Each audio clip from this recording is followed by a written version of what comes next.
Sveiki, mano vardas Saulius Jovaišas.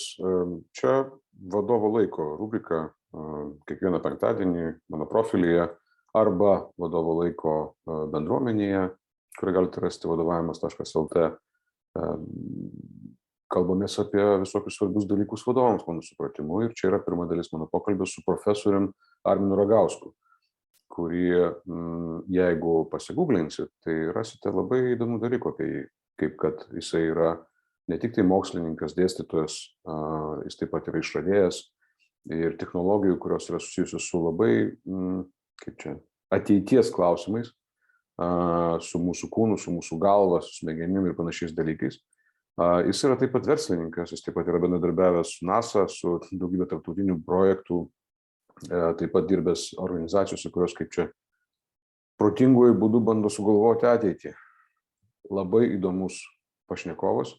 Man labai pasisekė, kad aš turėjau šitą galimybę. Ir čia yra pirma dalis šito pokalbio. Sveiki, žmonės gerieji. Labą dieną. Čia yra mano svečiuose žmogus, kurio aš labai laukiu susitikimo, su juo nuoširdžiai prisipažinsiu. Jis, aišku, dabar pradės kuklintis visaip kaip, bet čia jau, atsiprašau, bet čia jo problema tada. Bet aš nuoširdžiai stebiu, ką jisai veikia, ką jisai daro. 99% to, ką jisai daro, aš nesuprantu. Bet dėl to mane apima toksai visada, toks, žinot, yra toksai terminas naudojamas gal labiau religijotyroje, yra toksai tremendum fascinum. Jisai, reiškia, buvo naudotas apibrėžti tam tikrą žmogaus patirtį, kai jisai sutinka kažką tai ypatingai didingo. Tai nenoriu čia, reiškia, panegirikų varinėti, bet apie tai, kad tokį lengvą, reiškia, drebulį nerimą jaučiu, bet jisai yra iš to, kiek aš matau, ką žmogus daro ir kaip supranta realybę. Tai pabandysime ištraukti iš to žmogaus tai, kas mums čia susirinkusiam vadovam, verslininkam gali būti naudinga, turim galvoje esamą kontekstą ir, nežinau, jau kelintą, reiškia, krizės nuojautos akimirką, turbūt taip reikėtų sakyti, nes visi tokiam, reiškia, nerime ir tuo pačiu metu kai kurie jau ir sugebėjo ir užsidaryti per tą laiką pandeminį ir dabar daug šitą naujas kontekstas atsiradęs. Tai truputėlį apie tai. Tai dar kartą aš Saulius Jovaišas, čia yra profesorius Arminas Ragauskas, atsiprašau, profesorių. Ir visų titulų nepristatinėsiu, bet aš kaip aš matau jūs, aš pasakysiu. Gerai, tai yra žmogus dirbantis labai intelektualiai aukšto lygio klausimus ir problemas sprendžiančius, reiškia, mokslinę problematikos kontekste. Taip pat ponas profesorius yra, mano supratimu, verslininkas ir vadovas. Ir tai yra toksai, bent jau aš taip įsivaizduoju ir taip aš matau tą viešoje erdvėje. Ir labai siūlau pasižiūrėti, ką jisai daro, aš visko neperpasakosiu. Tai yra tiesiog, tai užtruks visą mūsų laidą tam dalykui, bet pasižiūrėkit. Ir aš iš karto, profesoriau, noriu jūsų paklausti tiesiog.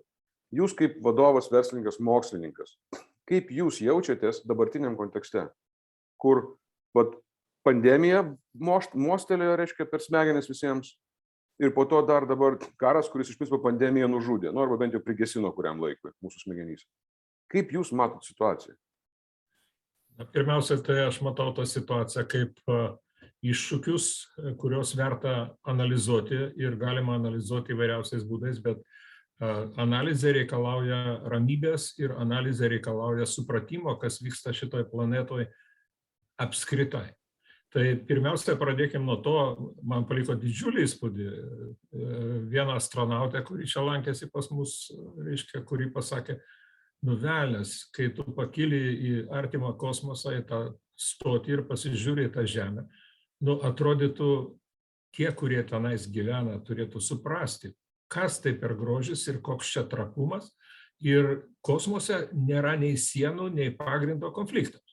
Tai dėja mes turim per mažai tų, kosminių turistų, kurie turi galimybę tą pamatyti, o tą reikėtų bent jau viduje išjausti, kad mes čia ateinam į šitą gyvenimą ir turim šitą mūsų namą, kuris keliauja kosmosu, ir mūsų atsakomybė yra nežudyti vienas kito, negriauti to, ką mes sukūrėm, bet kažkaip šitą idėją, mes nematom šitos idėjos plėtros globalios.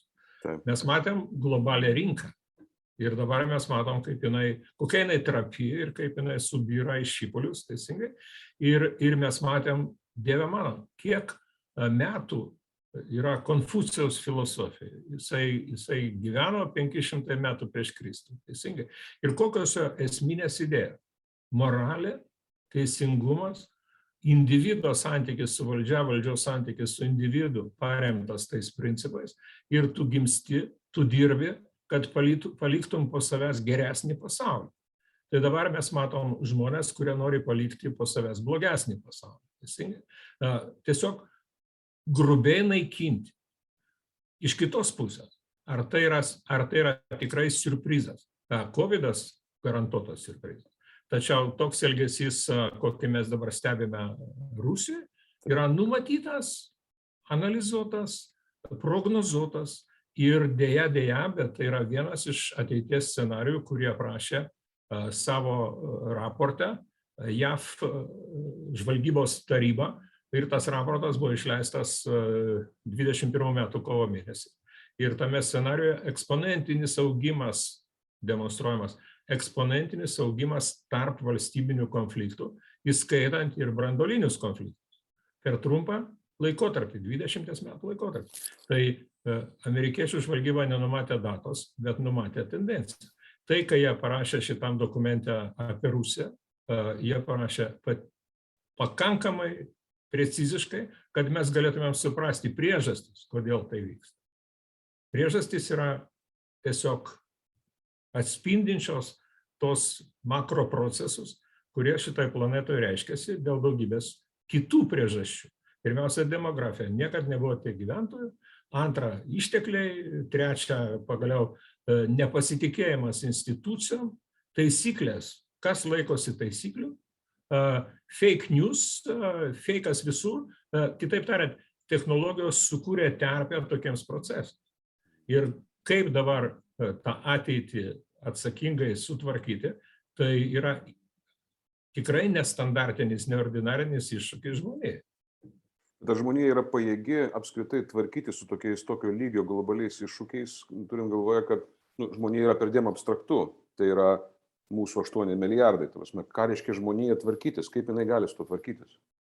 Tai po Antro pasaulinio karo, apie kurį rusai daugybę metų dainavo "Хотят ли русские войны", ar rusai nori karo, teisingai užmiršo tą dainą. Toks įspūdis, kad po Antro pasaulinio karo vis dėlto buvo sukurtas tam tikras pasitikėjimas ir tikėjimas, kad taisyklėmis galima tvarkyti šitą chaosą, kuris momentaliai pradeda plisti, jeigu mes taisyklės interpretuojam neteisingai arba tiesiog jų nesilaiko. Tai šitas kūrimas ES transatlantinių struktūrų, globalios rinkos, jis rėmėsi, kaip mes tik ką kalbėjom, ir pasitikėjimu, ir taisyklių laikymas. Bet yra kitos jėgos, kurioms tos taisyklės tiesiog netinka. Yra tokios jėgos, kurioms civilizacija vakarietiška paremta vakarietiško moralinė vertybėm tiesiog nepriimta. Ir dėl to mes turime nepaprastai tektoninį konfliktą, kada susiduria vertybių kūrimas, mes kalbame apie vakarus, apie demokratiją, ir vertybių grovimas, kada mes kalbam apie rytus. Jeigu jūs palyginsit, kiek yra demokratinių valstybių vakarų civilizacija, ir kiek yra autoritarinių valstybių, kurios taisyklės kūrė, taip sakant, pagal savo skonį Azijų, tai yra nepalyginami dalykai. Ir kaip tie patys amerikiečiai prognozuoja, kad nauja pasaulio tvarka negims tol, kol Kinija neturės pakankamos karinės galios ir valios prisimti tą lyderio vaidmenį. O stebėdami procesus Kinijoje mes matome, kad jų filosofija vis dėlto jie neužmiršo Konfucijaus. Jie mąsto strategiškai 100 metų į priekį. Ir kai Kinijos prezidentas sako, kad tvari plėtra yra vienintelis kelias, kurio nori eiti Kinija kartu su pasauliu, ir taip cituoja 19 metų Jungtinių tautų kitą, reiškia, dokumentą, kurį tarp kitko ruošia vienas ir lietuvis profesorius Jurgis Staniškis, teisingai.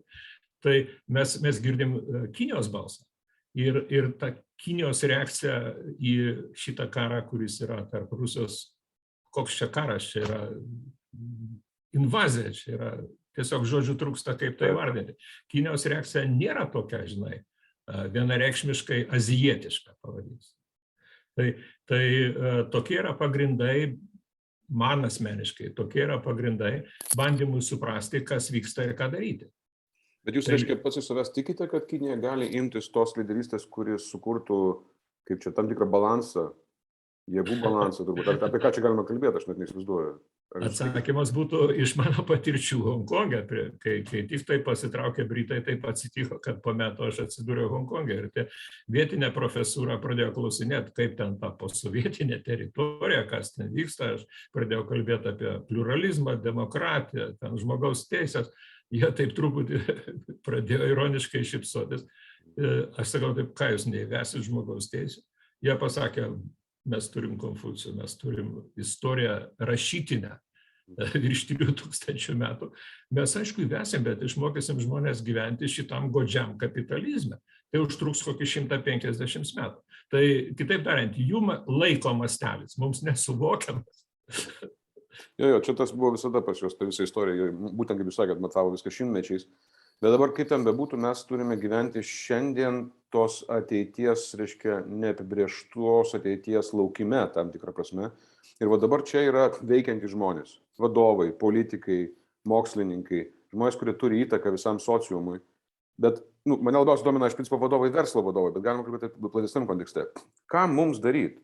Tai yra, kaip mums tą laiką praleisti? Jūs sakėt, man labai patiko mintis apie tai, kad analizuoti, tam, kad analizuoti, turėtum būti ramus. Kur tu čia tą ramybę rasi? Ta prasme, kai čia, kiekvieną dieną, reiškia, tavęs laukia žaliavų brangimas, dingimas, nėra šitų, reiškia, konteinerių, nėra galų gale žmonių, kurie eitų universitetus mokytis, vėlgi jų trūksta, nes iš principo žmonių ten vakariniam pasaulyje mažėja. Krūva iššūkių. Kaip tame išgyventi? Atsakymas būtų iš neuromokslų.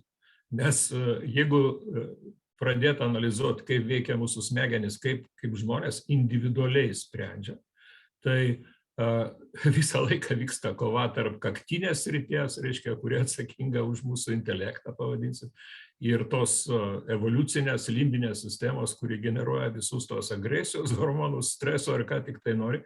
Ir visą laiką limbinė sistema slopina tas mūsų impulsus kažką greitai daryti ir taip toliau. Ir atsakymas paprastas. Šitas santykis mūsų smegenyse yra jau rimtai suprastas. Ir racionalūs sprendimai negimsta, kai mes esam pasinėrę emocijas. Pirmiausia, turim nurimti. Nurimti. Ir jeigu mes sugebam šitoj situacijai vis dėlto nurimti, tai tada mes galime priimti išmintingus sprendimus. Nes kita alternatyva yra kokia? Mes pasineriame emocijas, racionaliai spręsti neįmanoma, tai tada vienintelis mūsų sprendimo instrumentas yra intuicija. Intuicija neabejotinai veikia. Jinai veikia ir šitoj situacijai. Intuityvūs sprendimai. Bet intuicija kaip metodas, reiškia, mums gyventi kasdieną, yra taip menkai tyrinėta, mes taip tą fenomeną menkai suprantam, tik pradedama eksperimentuoti su intuicija, kad ko gero nesąmoningai mes kasdieną ją vartojam, bet recepto nėra, kad reaguok į neapibrėžtį intuityviai. Tokio recepto mes dar negalime pagrįsti. Jo, bet tada aš labai atsiprašau, bet paklausiu paprastai, o kaip jūs nusiraminat? Kaip jūs nurimstat? Atvirai kalbant, metams bėgant, tai kažkaip pripranti. Tai reikia palaukti, kol metai ateis, aš taip suprantu. Vienareikšmiškai, nes aš kaip, jūs paklausėt, aš pagalvojau, reiškia, jeigu prisiminti tos išorinius dirgiklius, į kuriuos tu jaunystėje reaguodavai nemigo naktim ir baisiausių, reiškia, blaškimusi emocinių, tai dabar aš tikrai, patikėkit, miegu ramiai, tai reikia treniruotis, nurimti.